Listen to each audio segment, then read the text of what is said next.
Tahun baru, harapan baru, semangat baru. Saya yakin hal itulah yang muncul dalam benak kita saat memasuki tahun 2025. Biasanya di momen awal tahun seperti ini, banyak orang mulai menyusun target dan resolusi yang hendak dicapai selama setahun ke depan. Nah, untuk menyusun strategi dalam mewujudkan impian tersebut, ada baiknya untuk kita mulai dengan merefleksikan kejadian apa saja yang sudah terjadi selama setahun kemarin. Tahun 2024 dibuka dengan beberapa rangkaian event yang penting untuk kita ketahui. Di tanggal 1 Januari, pemerintah secara resmi menerapkan pengenaan pajak terhadap rokok elektrik melalui penerbitan Peraturan Menteri Keuangan Nomor 143 Tahun 2023. Dalam aturan ini, semua rokok elektrik yang dijual di negara Indonesia wajib dikenakan tarif pajak sebesar 10% dari tarif cukai rokok yang berlaku sebelumnya. Selain pajak rokok elektrik, tarif cukai minuman beralkohol juga ikut mengalami kenaikan nih. Untuk persentase kenaikannya, itu ada di kisaran 10 hingga lebih dari 28%, tergantung dari golongan dan kadar alkoholnya. Selanjutnya, kalau kita bicara isu internasional, masih di tanggal 1 Januari ini juga, negara Arab Saudi, Mesir, Iran, Uni Emirat Arab, dan Ethiopia resmi bergabung dengan aliansi BRICS atau BRICS yang digagas oleh negara Rusia pada tahun 2009. Aliansi BRICS sendiri merupakan organisasi non-formal yang didirikan oleh 5 negara anggota awal dengan tujuan untuk menentang dominasi negara Amerika Serikat dan sekutunya. Sesuai namanya, negara anggota awal dari aliansi BRICS itu meliputi Brazil, Rusia, India, China, dan South Africa. Berdasarkan riset yang dilakukan oleh IMF pada tahun 2023, total gross domestic product atau GDP dari ke-10 negara anggota BRICS ini sudah mencapai sekitar 28 triliun dolar Amerika Serikat. Angka ini sangat signifikan nih guys, karena itu artinya ke-10 negara anggota BRICS tersebut merepresentasikan sekitar seperempat atau 25% dari total perekonomian dunia. Berikutnya, masih di pekan yang sama, yaitu di hari Jumat tanggal 5 Januari, Indeks Harga Saham Gabungan atau IHSG berhasil mencetak rekor baru dengan mencatatkan penutupan di titik tertinggi atau all-time high-nya yang ada di kisaran angka 7.350. Peningkatan ini utamanya didorong oleh naiknya harga saham Big Banks seperti Bank Mandiri, Bank BNI, Bank BCA, serta Bank BRI. Salah satu faktor pendongkrak utama dari saham Big Bang tersebut adalah karena tingginya minat investor asing untuk berinvestasi di pasar saham Indonesia.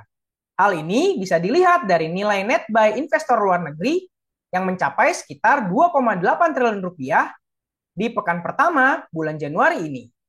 Terakhir, sekitar 2 minggu setelah IHSG mencetak rekor baru, perusahaan konsultan bisnis asal Amerika bernama Alvarez & Marsal mempublikasikan sebuah laporan khusus yang membahas mengenai kondisi keuangan dari sekitar 360 perusahaan publik yang ada di Bursa Efek Indonesia.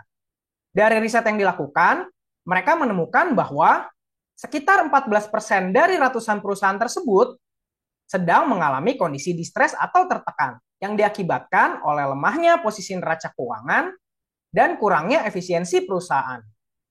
Sebagian besar dari perusahaan yang mengalami kondisi distres itu utamanya berada pada sektor bisnis, penambangan logam dan mineral, perdagangan retail, serta transportasi, infrastruktur, dan konstruksi.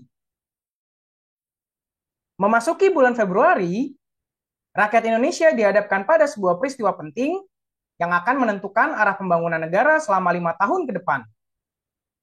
Tepat di tanggal 14 Februari, di saat banyak pasangan di seluruh penjuru dunia merayakan Hari Kasih Sayang atau Valentine, masyarakat Indonesia juga merayakan pesta demokrasi melalui proses pemilihan umum anggota legislatif dan pemilihan presiden Republik Indonesia. Pada pemilu ini, 3 pasangan calon bersaing untuk memperebutkan suara dari mayoritas rakyat Indonesia agar bisa terpilih menjadi presiden dan wakil presiden. Di sore harinya, dari hasil hitung cepat atau quick count, kita mendapati bahwa pasangan calon nomor urut 2, yaitu Prabowo Subianto dengan Gibran Rakabuming, berhasil memenangkan kontestasi pemilihan presiden dan wakil presiden di tahun 2024 ini. Namun demikian, hasil akhir dari pemilu tetap akan ditentukan oleh proses real count yang dilakukan oleh Komisi Pemilihan Umum atau KPU yang akan diumumkan pada bulan Maret mendatang. Dan masih di hari yang sama, berita yang kurang mengenakan datang dari negeri Sakura. Di tanggal 14 Februari ini, pemerintah Jepang resmi mengumumkan bahwa negara Jepang saat ini sedang berada pada kondisi resesi ekonomi. Hal ini terjadi karena angka gross domestic product atau GDP dari negara Jepang mengalami penurunan selama 6 bulan berturut-turut. Salah satu faktor utama yang mengakibatkan terjadinya resesi di Jepang adalah karena turunnya nilai tukar mata uang yen yang terus terjadi selama 4 tahun ke belakang. Hal ini diperparah juga dengan kondisi demografi masyarakat Jepang yang semakin menua. Dan bahkan saat ini rata-rata umur penduduknya itu ada di kisaran 49 tahun, guys. Salah satu yang tertinggi di dunia. Moving on ke bulan Maret, berita yang cukup baik datang dari dalam negeri. Pertanggal 6 Maret tahun 2024, jumlah investor pasar modal Indonesia sudah menembus angka 12,5 juta orang. Nilai ini tumbuh sekitar 2,5% sejak awal tahun. Berdasarkan data yang dikumpulkan oleh Bursa Efek Indonesia, ternyata 80% dari investor pasar modal ini masih berumur di bawah 40 tahun nih, guys. Itu artinya banyak dari investor yang baru bergabung adalah orang-orang muda yang memiliki minat tinggi untuk berinvestasi di pasar modal. Apakah kalian salah satunya? Selanjutnya, di pertengahan bulan Maret, publikasi data penjualan kendaraan bermotor di dalam negeri memperlihatkan perkembangan tren yang cukup negatif. Hal ini ditunjukkan dari angka penjualan mobil nasional yang mengalami penurunan sebesar 18,8% per akhir bulan Februari jika dibandingkan dengan tahun sebelumnya. Hal yang sama juga ditunjukkan dari data penjualan kendaraan roda 2 atau motor domestik, yang ikut mengalami penurunan sekitar 2,9% hingga akhir bulan Februari kemarin. Turunnya angka penjualan kendaraan bermotor ini memicu respon negatif terhadap beberapa saham perusahaan otomotif, seperti Astra International, Astra Auto Parts, serta Indomobil Sukses Internasional. Terakhir, di tanggal 20 Maret tahun 2024, Komisi Pemilihan Umum Republik Indonesia resmi mengumumkan hasil dari pemilihan umum presiden dan wakil presiden yang dilakukan pada tanggal 14 Februari yang lalu. Berdasarkan rekapitulasi data KPU, pasangan Prabowo Subianto dan Gibran Rakabuming resmi terpilih menjadi presiden dan wakil presiden Indonesia untuk periode jabatan tahun 2024 hingga tahun 2029. Pasangan nomor urut 2 ini berhasil mendulang sebanyak 96,2 juta suara, atau sekitar 58% dari total suara yang masuk. Angka ini jauh lebih tinggi jika dibandingkan dengan dua pasangan calon lainnya, dan memenuhi syarat untuk memenangkan Pilpres dalam satu putaran. Dengan ditetapkannya hasil pemilu ini, masing-masing dari kita bisa mulai mempersiapkan diri nih akan kebijakan-kebijakan publik yang mungkin muncul di kemudian hari. Berikutnya, mengawali bulan April, tepatnya di tanggal 5, PT Hotel Candi Baru yang merupakan pengendali utama dari PT Sido muncul, membeli sebanyak 5,14 miliar lembar saham Sido dari Concordan Investment di harga Rp719 per lembar saham. Nilai total dari transaksi ini bisa dibilang sangat besar, guys, karena mencapai sekitar 3,7 triliun rupiah. Dengan adanya pembelian ini, total kepemilikan PT Hotel Candi Baru di saham Sido meningkat dari yang sebelumnya ada di kisaran 60,4% menjadi sekitar 77,6%. Nah, kalau kita perhatikan lebih lanjut, ternyata kejadian ini turut mendongkrak harga saham Sido. Yang tadinya ada di kisaran 500 per lembar saham di bulan Januari, naik menjadi lebih dari 670 di tanggal 5 April ini. Selanjutnya, di tanggal 24 April, Bank Indonesia akhirnya memutuskan untuk kembali menaikkan suku bunga acuannya ke level 6,25%. Keputusan Bank Indonesia ini cukup mengejutkan nih bagi para pengamat ekonomi. Karena kebanyakan dari mereka memprediksi bahwa suku bunga BI akan tetap stabil di angka 6% sampai berapa bulan ke depan. Berdasarkan penjelasan yang disampaikan oleh Gubernur Bank Indonesia, keputusan untuk menaikkan suku bunga ini utamanya dilakukan demi menjaga stabilitas kurs nilai tukar rupiah yang pada bulan April ini sudah melemah ke level Rp16.000 per dolar Amerika Serikat. Rekor nilai tukar dolar tertinggi selama 4 tahun terakhir. Selanjutnya, di pertengahan bulan Mei, yaitu di tanggal 17, hasil riset ekonomi dari Bank Mandiri yang disebut dengan Mandiri Spending Index menunjukkan suatu perkembangan tren yang cukup negatif. Dalam riset tersebut, ekonom Bank Mandiri menemukan bahwa porsi penghasilan masyarakat yang digunakan untuk membeli kebutuhan makanan dan minuman meningkat dari 13,9% di bulan Januari tahun 2023 menjadi 26% di bulan Mei tahun 2024. Hasil riset ini menunjukkan bahwa jumlah uang yang bisa dipakai untuk kebutuhan lain di luar makan dan minum itu menjadi semakin sedikit karena porsi pengeluaran untuk membeli makanan dan minuman meningkat signifikan. Selain itu, jumlah tabungan yang dimiliki oleh masyarakat menengah ke bawah di Indonesia juga mengalami penurunan di bulan Mei ini. Fenomena ini disebut dengan makan tabungan. Jadi, sebagian tabungan masyarakat tersebut dipakai untuk membeli kebutuhan pokok seperti makanan dan minuman, karena pendapatan atau gaji mereka kurang mencukupi untuk memenuhi kebutuhan primer tersebut.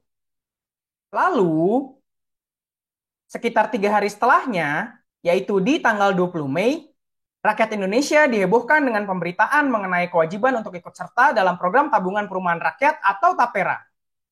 Hal ini tertuang dalam Peraturan Pemerintah Nomor 21 Tahun 2024 yang disahkan oleh Presiden Joko Widodo di tanggal 20 Mei ini. Berdasarkan peraturan pemerintah tersebut, iuran TAPERA bersifat wajib untuk semua pekerja yang memiliki penghasilan di atas upah minimum. Besar iuran bulanannya itu adalah sekitar 3% dari penghasilan atau gaji yang diterima. Nah, menanggapi isu TAPERA ini, banyak kalangan di masyarakat Indonesia yang melakukan penolakan terhadap penerapan aturan pemerintah tersebut. Baik itu pengusaha, pekerja, ataupun mahasiswa.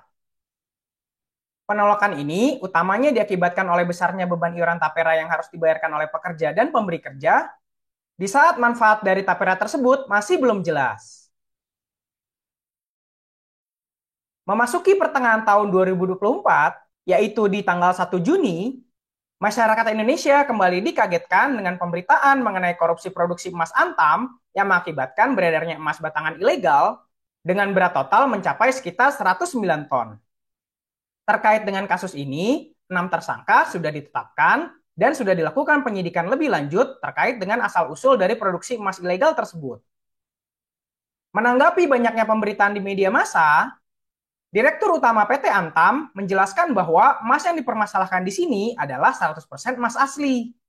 Jadi, ini bukan kasus pemalsuan emas, melainkan penyalahgunaan merek logam mulia Antam yang disertakan pada produk emas batangan tanpa izin yang resmi. Lalu, seminggu setelahnya, yaitu di tanggal 6 Juni, Menteri PUPR bersama dengan Menteri Keuangan akhirnya sepakat untuk menunda implementasi dari iuran wajib TAPERA bagi pekerja. Berdasarkan penuturan dari Bapak Basuki selaku Menteri PUPR, pemerintah tidak akan tergesa-gesa untuk mengimplementasikan program tabungan perumahan rakyat atau TAPERA ini jika memang masyarakat dinilai belum siap. Dan kalau memang DPR juga berpendapat untuk menunda program ini, dirinya mengaku akan mengikuti arahan tersebut. Selanjutnya, di tanggal 11 Juni, Otoritas Jasa Keuangan atau OJK mempublikasikan bahwa per bulan April tahun 2024, utang yang dimiliki masyarakat Indonesia melalui pinjaman online atau pinjol sudah menembus angka 62,7 triliun rupiah. Angka tersebut naik sekitar 24% jika dibandingkan dengan bulan April tahun sebelumnya. Tingginya angka pinjol ini turut diperparah dengan data judi online yang dipublikasikan pada tanggal 14 Juni. Berdasarkan data yang disampaikan oleh PPATK, transaksi terkait dengan judi online dari bulan Januari hingga bulan Maret tahun 2024 sudah menembus angka 100 triliun rupiah.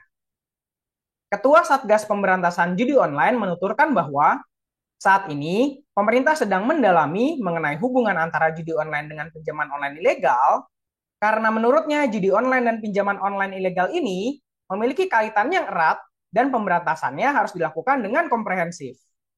Terakhir, di tanggal 20 Juni, server pusat data nasional mendapatkan serangan cyber berupa ransomware dari peretas atau hacker yang mengakibatkan lumpuhnya berbagai sistem layanan publik di Indonesia. Salah satu sistem yang paling terganggu akibat serangan ini adalah sistem layanan imigrasi yang mengakibatkan antrean panjang di Bandara Soekarno-Hatta. Nah, hacker atau peretas yang melakukan serangan cyber ini juga sempat meminta tebusan nih sebesar 8 juta dolar Amerika Serikat. Dan yang paling mengagetkan dari kejadian ini adalah fakta bahwa mayoritas data yang tersimpan di pusat data nasional tidak memiliki backup sama sekali. Hal inilah yang membuat banyak pihak kecewa dan geram dengan kejadian peretasan ini. Sekitar sebulan setelahnya, yaitu di tanggal 15 Juli, produsen mobil listrik asal Vietnam bernama VinFast resmi memulai pembangunan pabrik mobil listrik pertamanya di daerah Subang, Jawa Barat. Total nilai investasi yang direncanakan untuk pembangunan pabrik ini mencapai sekitar 200 juta dolar Amerika Serikat atau sekitar 3,2 triliun rupiah. Berdasarkan info yang disampaikan, pabrik ini diperkirakan akan mulai beroperasi pada akhir tahun 2025 dengan kapasitas produksi sebanyak 50.000 unit mobil listrik per tahun. Beberapa jenis mobil listrik yang akan diproduksi di pabrik ini meliputi model VF3, model VF5, model VF6, serta model VF7. Pembangunan pabrik mobil listrik asal Vietnam ini tentunya akan berdampak positif nih bagi perekonomian Indonesia. Karena akan ada banyak tenaga kerja yang bisa terserap menjadi pegawai perusahaan tersebut. Sekitar seminggu setelahnya, yaitu di tanggal 25 Juli, data yang dipublikasikan oleh World Bank atau Bank Dunia menunjukkan bahwa jumlah masyarakat kelas menengah di Indonesia terus mengalami penurunan selama 5 tahun ke belakang. Hal ini disampaikan oleh Bapak Chatib Basri yang merupakan mantan Menteri Keuangan Indonesia untuk periode tahun 2013 hingga 2014. Berdasarkan data yang disusun oleh Bank Dunia tersebut, di tahun 2018, persentase masyarakat Indonesia yang masuk ke dalam kategori kelas menengah ada di kisaran 23% dari jumlah penduduk. Namun, di tahun 2023, persentase kelas menengah ini turun ke angka 17%. Itu artinya, banyak dari masyarakat Indonesia yang tadinya masuk ke dalam kategori kelas menengah mengalami penurunan kelas selama beberapa tahun terakhir.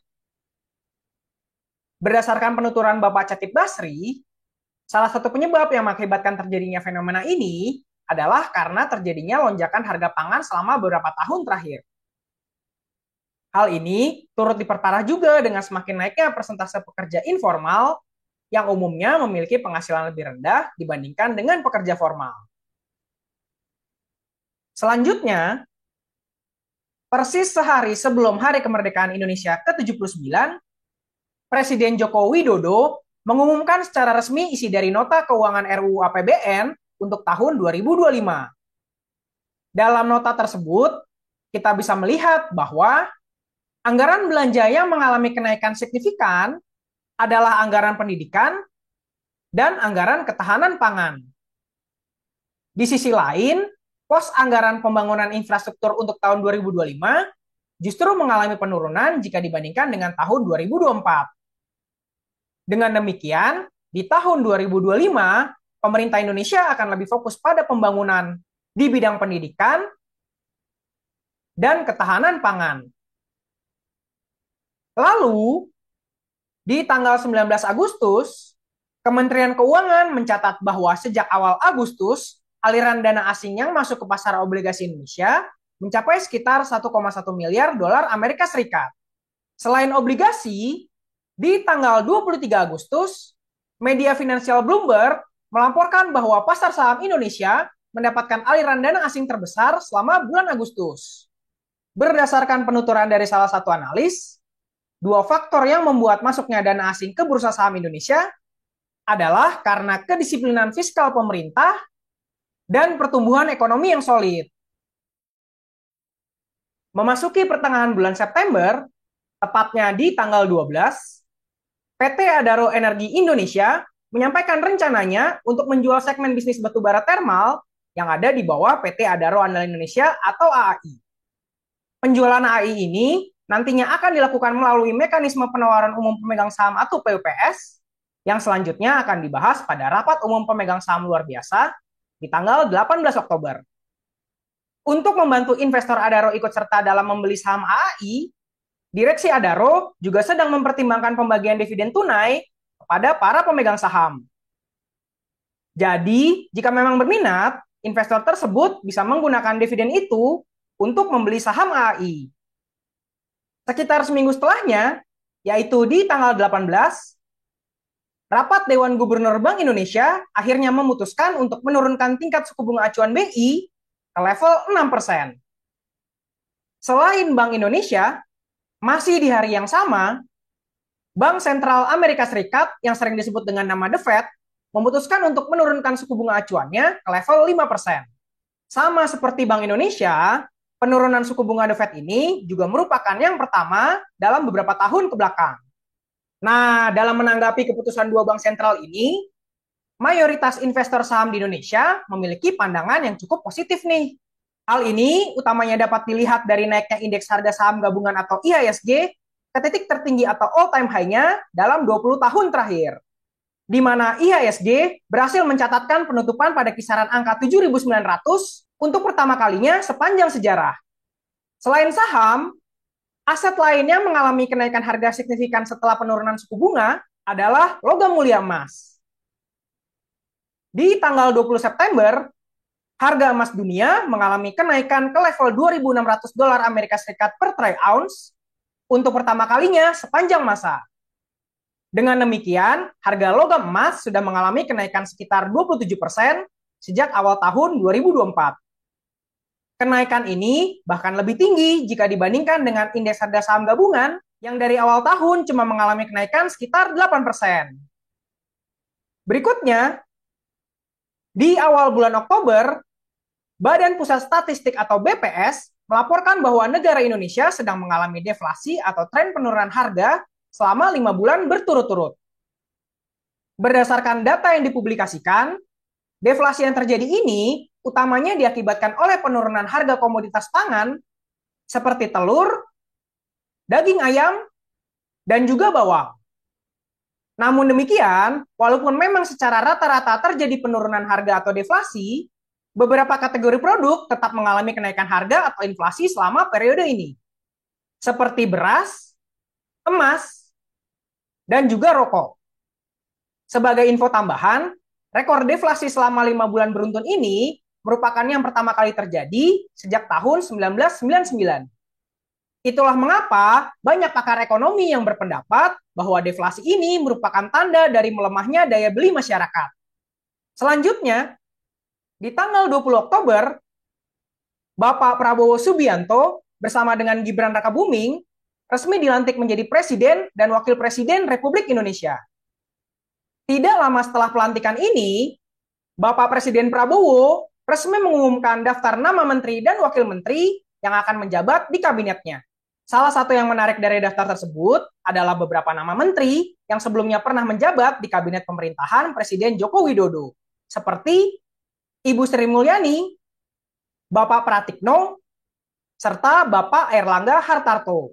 Selain menteri-menteri dari kabinet sebelumnya, Presiden Prabowo juga merekrut beberapa nama baru yang dinilai ahli di bidangnya, seperti Bapak Satrio Sumantri Brojonegoro, Bapak Yesierli, serta Ibu Widianti Putri Wardana.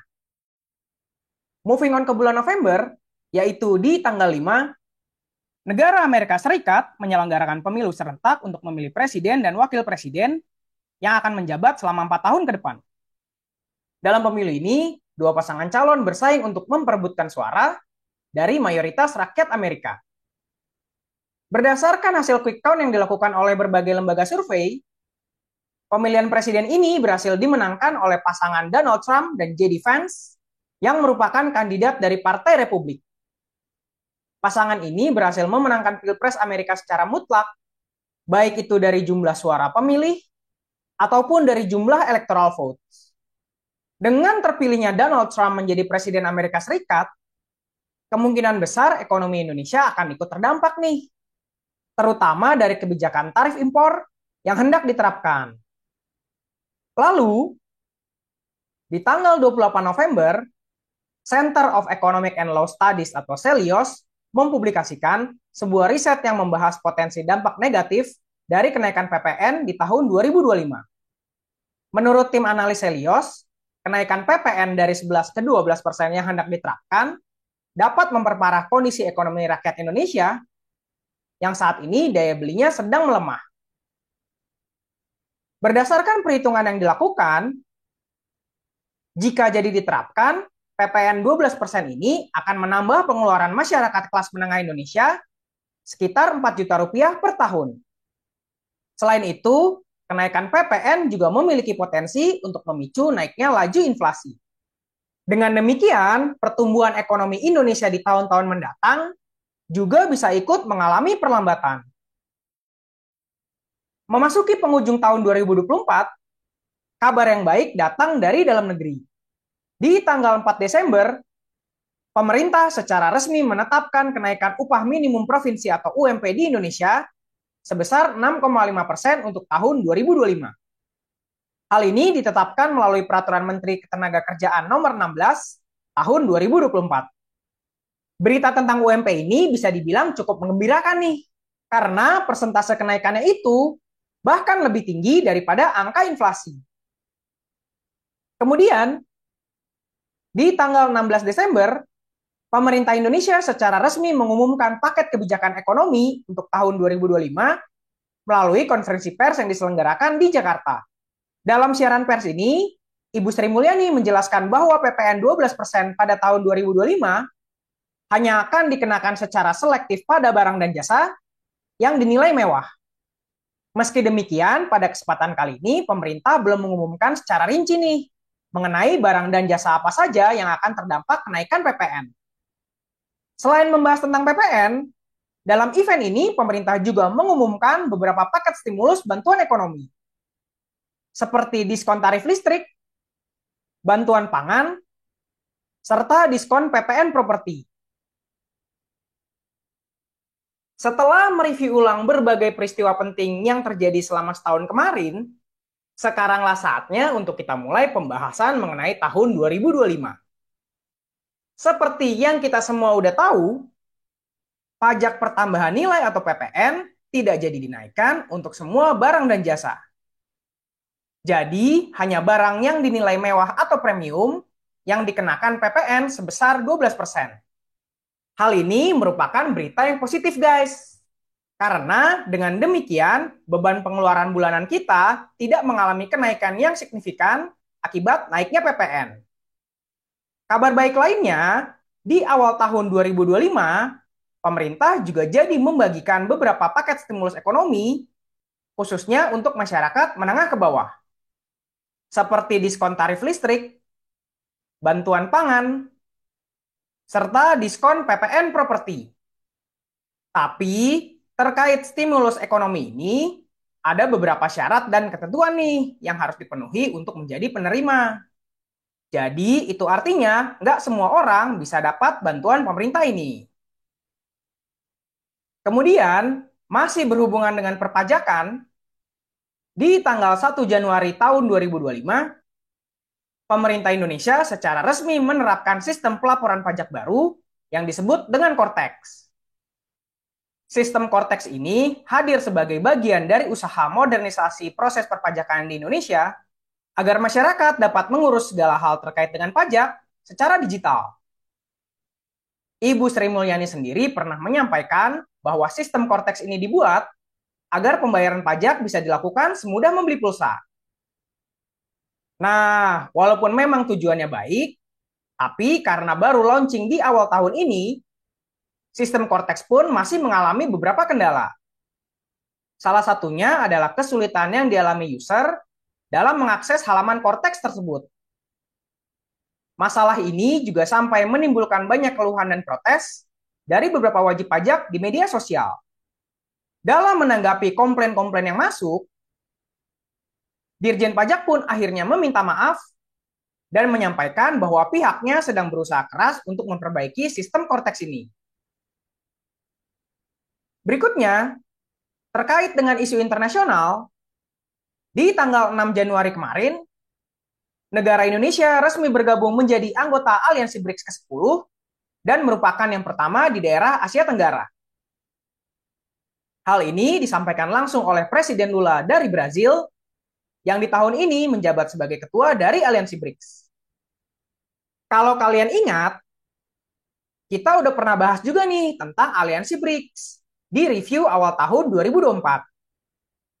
Di mana saat itu 5 negara baru akhirnya ikut bergabung dengan Aliansi BRICS. Nah, kalau begitu, kenapa Indonesia malah jadi negara anggota ke-10 dan bukan ke-11? Hal itu dikarenakan oleh negara Arab Saudi yang ternyata masih belum secara resmi menerima ajakan untuk bergabung dengan Aliansi BRICS. Jadi, di awal tahun lalu, Arab Saudi memang sudah diundang untuk menjadi anggota tetap. Tapi sampai hari ini pun negara tersebut masih belum menerima undangan tersebut secara formal. Gitu guys, jadi karena negara Arab Saudi masih belum resmi bergabung, Indonesia yang sudah secara resmi ikut serta ke dalam BRICS, akhirnya jadi anggota ke-10. Dengan bergabungnya negara Indonesia menjadi anggota BRICS, sebenarnya ada beberapa keuntungan yang bisa didapatkan. Salah satunya adalah semakin terbukanya peluang bagi produk-produk Indonesia untuk bisa diekspor ke negara-negara anggota. Selain itu, Indonesia juga bisa mendapatkan akses terhadap teknologi canggih yang sudah dikembangkan oleh negara anggota BRICS lainnya, seperti teknologi kendaraan listrik, teknologi panel surya, serta teknologi kecerdasan buatan. Terakhir, sebagai sesama anggota BRICS, Indonesia juga bisa memperoleh akses pembiayaan atau financing dari negara-negara besar, seperti China, India, Brazil, ataupun Rusia. Namun demikian, ada juga nih beberapa sisi negatif yang bisa muncul akibat bergabungnya Indonesia ke dalam BRICS.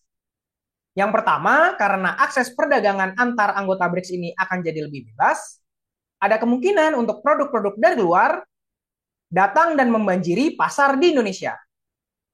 Oleh karenanya, untuk mencegah terjadinya hal ini, kita harus jadi lebih kompetitif dan kreatif, supaya produk kita nggak kalah dengan produk asing. Selain masuknya produk impor, bergabungnya Indonesia ke dalam BRICS juga bisa memicu perubahan tatanan geopolitik di daerah Asia. Dengan resmi bergabung ke dalam organisasi ini, Indonesia dapat dipandang oleh blok barat menjadi negara yang lebih dekat dengan aliansi Rusia dan China. Hal ini dapat berdampak negatif terhadap relasi antara Indonesia dengan Amerika. Apalagi dengan terpilihnya Donald Trump sebagai Presiden Amerika yang resmi dilantik di tanggal 20 Januari. Membahas lebih lanjut tentang Donald Trump, salah satu yang jadi pokok bahasan utama belakangan ini adalah mengenai ancaman Trump terhadap aliansi BRICS. Beberapa waktu yang lalu, Donald Trump menyampaikan secara publik bahwa dirinya akan mengenakan tarif masuk kepada anggota BRICS yang mencoba untuk mengganti dolar dalam transaksi internasional. Nah, terkait dengan tarif, belum lama ini media CNN melaporkan bahwa kabinet Donald Trump sedang mempertimbangkan untuk membuat status darurat ekonomi nasional agar aturan tarif impor dapat segera diterapkan. Jika memang benar bisa terlaksana, kebijakan tarif impor ini memiliki beberapa potensi dampak negatif. Yang pertama, hubungan dagang antar negara, khususnya dengan negara Amerika Serikat, akan mengalami hambatan yang cukup serius. Apalagi jika tarif masuk dari Amerika ini direspon balik dengan tarif balasan dari negara lain. Selain itu, tarif impor yang terlalu tinggi juga dapat mengakibatkan munculnya jalur-jalur masuk ilegal. Hal ini tentunya akan semakin merugikan negara karena tidak membayar tarif sama sekali. Terakhir, kebijakan tarif dari Donald Trump ini juga dapat memicu naiknya angka inflasi. Hal ini diakibatkan oleh meningkatnya harga barang dan jasa sebagai imbas dari penerapan tarif. Nah, kalau tidak ditangani dengan serius, Masalah inflasi ini nantinya dapat menurunkan angka pertumbuhan ekonomi Amerika, yang saat ini masih dibayang-bayangi oleh potensi resesi.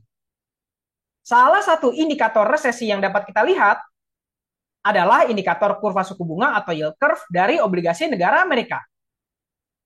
Sejak tahun 1980, indikator kurva suku bunga atau yield curve ini berhasil memprediksi 6 kejadian resesi Amerika dengan tingkat akurasi yang sangat tinggi.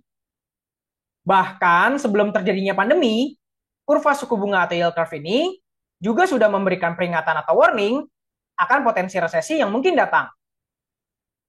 Kalau kita lihat kondisinya sekarang, ternyata indikator ini juga sedang memberi peringatan akan kemungkinan terjadinya resesi.